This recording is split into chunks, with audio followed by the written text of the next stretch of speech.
L'actualité à travers les journaux cette semaine reste marquée par le bilan de 2 ans du président Bazoum Mohamed.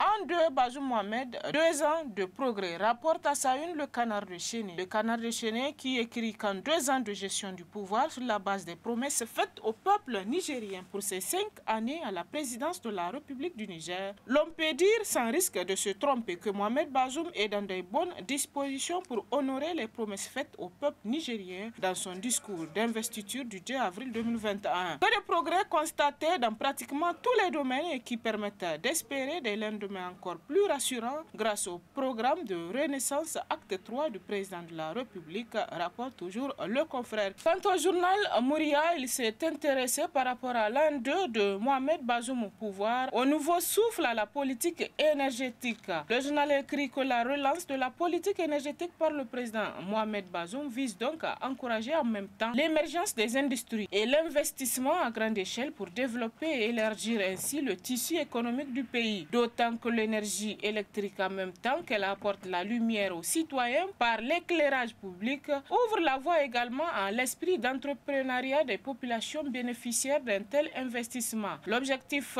recherché selon le journal par cette politique énergétique du président Mohamed Bazoum n'en est pas éloigné de celui visé dans la réforme du système éducatif consistant à développer une ressource humaine de qualité en vue de la création des richesses. Le journal poursuit que la réforme de l'éducation visant à donner la connaissance aux citoyens pour mieux assumer les politiques publiques en même temps que l'éclairage qu'apporte l'électricité aux citoyens devrait inciter à l'esprit d'entrepreneuriat et de développement des richesses au profit de toute la société nigérienne. Quant au journal L'Enquêteur, il rapporte à propos de ce sujet. Bilan de l'an 2 de Bazoum Mohamed, Renaissance, la culture du mensonge, écrit en gros le journal dans ses titres. Le rapport 2023 de la cellule d'analyse des politiques publiques et d'évaluation de l'action gouvernementale CAPEJ est une véritable bible d'éloges imméritée faite à l'exécutif en place, écrit le journal qui ajoute que la Renaissance 3 s'investit dans la culture du mensonge. Le président de la République a fait un vœu dont il espère la concrétisation avant la fin de son quinquennat.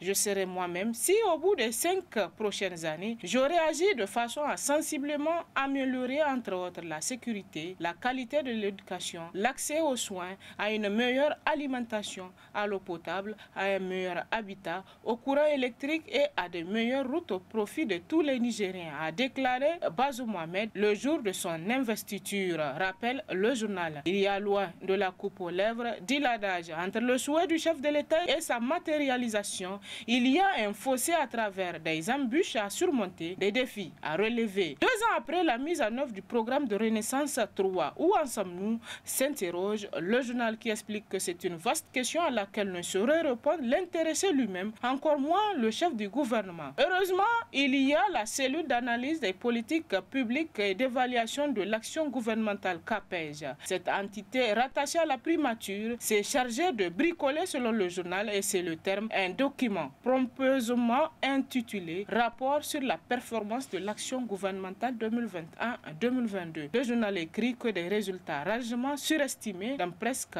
tous les domaines. Quant à l'hebdomadaire d'information générale et de réflexion, le Courrier, il rapporte que, comme on le voit, Mohamed Bazoum hérite d'un pays compliqué, difficile à redresser, sans passer par l'incontournable besoin de justice que ressentent les Nigériens spoliés et blessés. Quel bilan donc peut-on aujourd'hui dresser de la gestion de 2 ans de la part du président philosophe, s'interroge le journal qui estime qu'il est maigre comme les dernières récoltes dans le pays. La première année déjà, il n'en voulait pas parler, refusant cet exercice de présentation à ses concitoyens du bilan de sa première année de gestion. Il n'avait pas tort selon le journal, car au moins peut-on lui reconnaître une certaine humilité par laquelle il pourrait ne pas aimer les mensonges et les montages, les flatteries hypocrites. Il assumait alors, mais le journal estime qu'aujourd'hui, après qu'on ait réussi à l'isoler et à le dompter, on apprend que son gouvernement va se livrer à cet exercice avec déjà, apprend-on sur la télévision publique, des équipes qui sont envoyées dans les différentes régions pour dresser la liste des réalisations et venir les présenter aux Nigériens qui doutent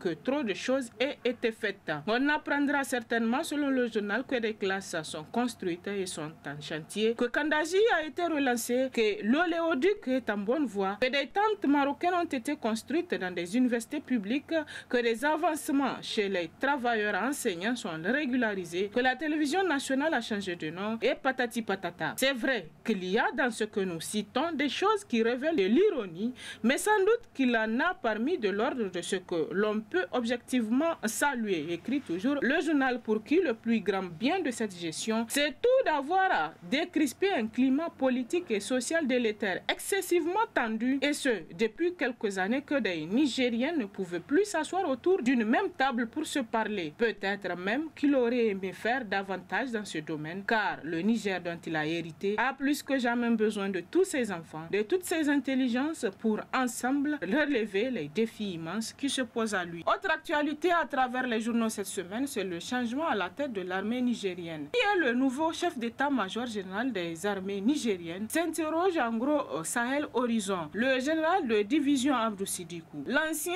chef d'état-major adjoint de l'armée de terre, le général de division Abdou Sidikou Issa, est né le 14 mars 1964 à Niamey. Il fait ses premiers pas à l'école militaire préparatoire technique de Bingerville, Côte d'Ivoire, et école spéciale militaire de Saint-Cyr, France. Il effectuera ensuite une série de formations, dont les cours d'application et des cours de perfectionnement en France, avant d'effectuer des cours d'état-major à Koulikoro au Mali. Il suivra aussi des cours supérieurs d'état-major interforce à l'école de guerre à Rome, Italie, et la 59e session de l'Institut des hautes études de défense de Rome en Italie.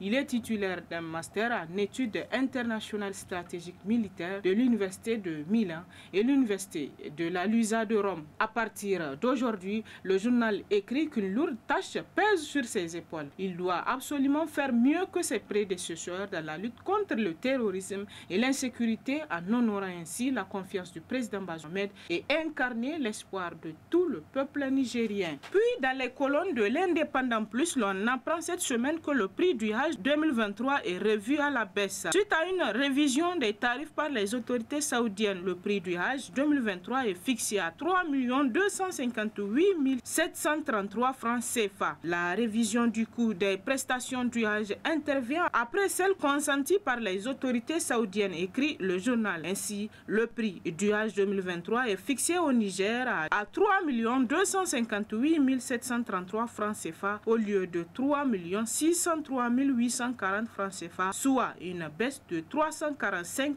107 francs CFA annoncée initialement. C'est le ministre du Commerce Al-Kash Al-Hada qui a annoncé cette nouvelle lors d'une réunion d'information qu'il a présidée le lundi 3 avril 2023. Selon le ministre du Commerce, les principales modifications et hausses qui ont eu lieu à l'époque étaient liées au fait que les autorités saoudiennes avaient augmenté les prestations à leur niveau, nous apprend le journal, avant de préciser que les officiels saoudiens ont par la suite saisi les autorités nigériennes en charge du Hajj, notamment le Kobo, pour annoncer qu'ils révisaient de façon substantielle le coût de leurs prestations au niveau local, a ajouté le ministre du Commerce. Autre fait de l'actualité à travers les journaux, le Nouveau Républicain revient sur la libération d'Olivier Dubois. Discorde sur la palme d'or d'un exploit. L'on apprend la semaine dernière, selon le journal, une autre libération qui met encore au devant de la scène des acteurs nigériens, trop pressés de briller à la face du monde et de se mettre sous les feux des projecteurs.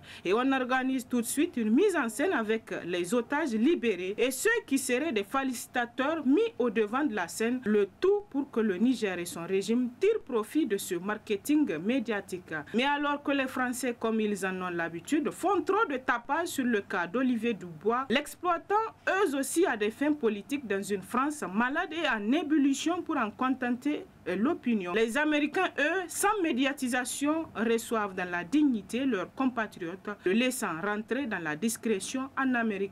Le journal rapporte que les Américains savent rester prudents. Ils savent bien que c'est au Niger que Jeffrey Woodke avait été enlevé depuis 6 ans de son domicile d'Abalak, où il est installé depuis plusieurs années dans le cadre d'un engagement humanitaire pour ne pas se douter de certaines complicités. Au lieu de tomber dans l'euphorie, cette Amérique reste prudente et rassure rassemblant les différentes pièces du puzzle, voudrait arriver à comprendre des énigmes au travers des complicités possibles redoutées. Les observateurs étaient pourtant perplexes à ne rien comprendre des facilités que le Niger pourrait avoir eues avec leurs frères maliens, avec lesquels depuis quelques mois ils maintiennent des relations faites de tension. Dans ce que l'on dit de la libération à Niamey, on n'entendit rien de cet aspect, nous rapporte le journal. Et pour finir, intéressons-nous au Front social. Procès Ablaye Seydou, coordinateur du M62. Le SG du mouvement dénonce une poursuite et détention arbitraire, rapporte le Canard en furie. Les débats ont duré 8 heures d'horloge environ dans le procès opposant Ablaye Seydou, coordinateur du mouvement M62 à l'État du Niger, pour déboucher sur un réquisitoire dans lequel le procureur de la République a requis 3 ans d'emprisonnement ferme et une amende de 5 millions de francs CFA. Le délibéré est fixé au 14 avril prochain, nous apprend le journal.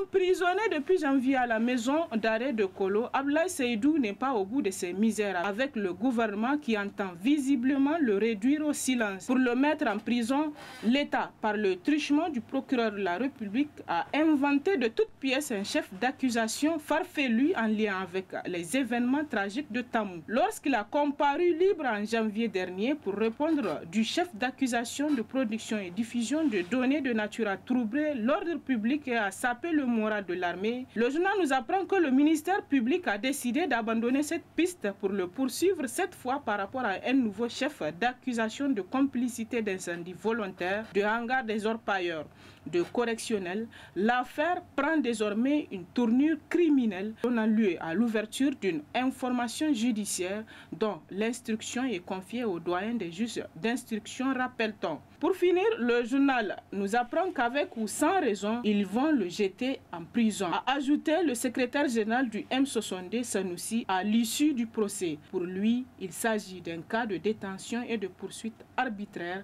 contre un défenseur des droits humains. Et c'est l'essentiel de l'actualité à travers les journaux cette semaine. Très bonne lecture et à la semaine prochaine, Inch'Allah.